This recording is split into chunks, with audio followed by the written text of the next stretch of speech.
Sylvia Berger feels fortunate. She is sitting in her daughter's West Town home, nursing a gunshot wound to the leg from a robbery in back of the house as she was dropping off her daughter, son-in-law and their 2-year-old son.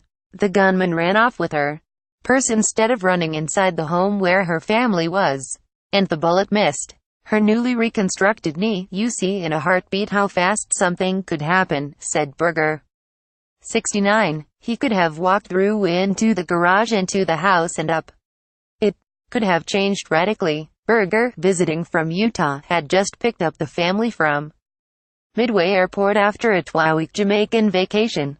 They were unloading her Lexus SUV near their garage in the 1900 block of West Erie Street around 7:35 p.m. Monday. They'd already gotten the toddler inside and most of the luggage and packages.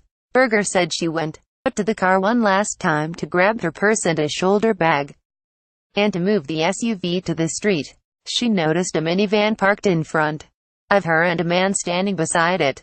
She thought maybe he was a neighbor, waiting for her to move the SUV. "I went back to close the garage door and move the car out of the alley and someone was there behind me, which I thought was another resident, that I was blocking the alley," Berger said.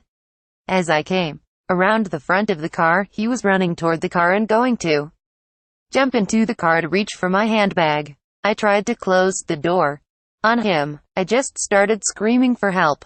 I was screaming at the top of my lungs even before I was shot," she said. "I was screaming the entire time. I was trying to draw attention." The robber pushed the door back open.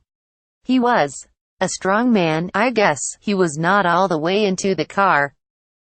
The door was on his leg, but he was able to push it back on me. Without saying a word, the attacker grabbed her handbag and she began struggling to get back. He got it away from her and then shot her in the left leg. "He showed me the gun and aimed it at me. I didn't believe it was really happening. He shot just once." The sound was the most hollowing. At least 2 neighbors came to her aid, one of them using an orange bungee cord as a tourniquet for being shot. "It could not have been cleaner for what happened," she said.